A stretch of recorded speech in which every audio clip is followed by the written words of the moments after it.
Hello, I'm Mrs Dixon and I'm one of the teachers at the prep.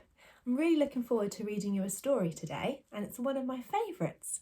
It's a story about a witch and her broom. I wonder if you've heard this story before. The story is Room on the Broom by Julia Donaldson. Have you heard this story before? Maybe it's one you've got at home. The witch had a cat and a very tall hat and long ginger hair which she wore in a plait. How the cat purred and how the witch grinned as they sat on their broomstick and flew through the wind. But how the witch wailed and how the cat spat when the wind blew so wildly it blew off her hat. Down, cried the witch as they flew to the ground. They searched for the hat, but no hat could be found. Then out of the bushes, on thundering paws, there bounded a dog with the hat in his jaws. He dropped it politely and then eagerly said, as the witch pulled the hat firmly down on her head, "I'm a dog as keen as can be. Is there any room on the broom for a dog like me?" "Yes," cried the witch, and the dog clambered on. The witch tapped the broomstick and whoosh, they were gone. Over the fields and forests they flew. The dog wagged his tail and the stormy wind blew. The witch laughed aloud and held onto her hat, but away blew the bow from her long ginger plait. Down, cried the witch, as they flew to the ground. They searched for the bow, but no bow could be found. Then out from a tree, with an ear-splitting shriek, there flapped a green bird with the bow in her beak. She dropped it politely and bent her head low, and said, as the witch tied her plait in a bow, "I am a bird as green as can be. Is there any room on the broom for a bird like me?" "Yes," cried the witch. So the bird fluttered on. The witch tapped the broomstick and whoosh, they were gone. Over the reeds and rivers they flew. The bird shrieked with glee and the stormy wind blew. They shot through the sky to the back of beyond. The witch clutched her bow, but let go of her wand. Down, cried the witch, as they flew to the ground.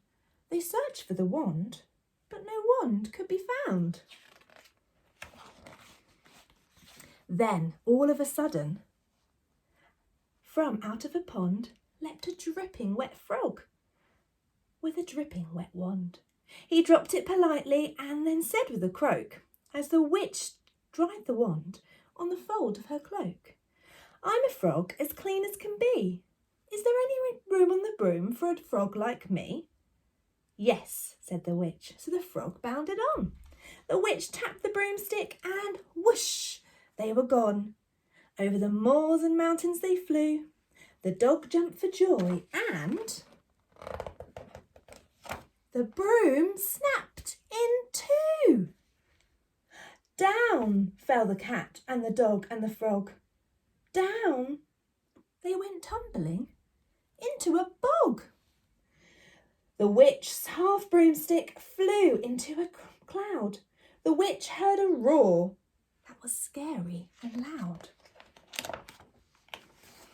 "I am a dragon, as mean as can be, and I am planning to have witch and chips for my tea." "No," cried the witch, flying higher and higher.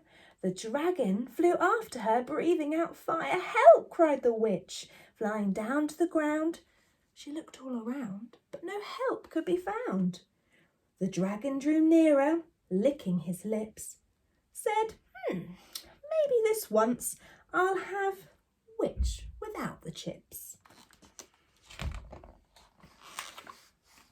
But just as he planned, to begin his feast.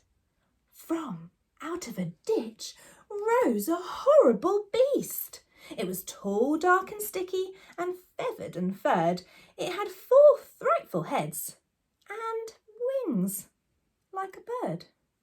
Then its terrible voice, when it started to speak, was a yowl and a growl and a croak and a shriek. It dripped and it screeched as it strode from the ditch.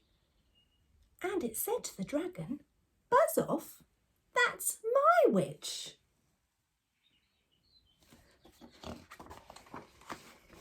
The dragon drew back as he started to shake. "I'm sorry," he spluttered. "I've made a mistake. It's nice to have met you.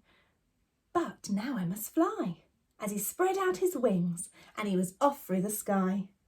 Then down flew the bird, down jumped the frog, and down climbed the cat. And phew, said the dog. "Oh, and thank you," the grateful witch cried. "Without you, I'd be in that dragon's insides." Then she filled up her cauldron and said with a grin, "Find something, everyone, throw something in." So the frog found a lily, the cat found a comb, the bird found a twig, and the dog found a bone. They threw them all in, and the witch stirred them well, and while they were stirring, she muttered a spell. Iggity, ziggity, zaggity, zoom! Then out rose. Do you know what came out?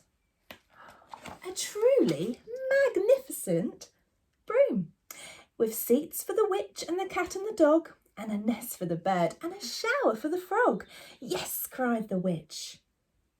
And they all clambered on. The witch tapped the broomstick and whoosh, they were gone. I hope you enjoyed that story. It's one of mine and my children's favourites. Bye for now. I'm looking forward to reading you a story another time.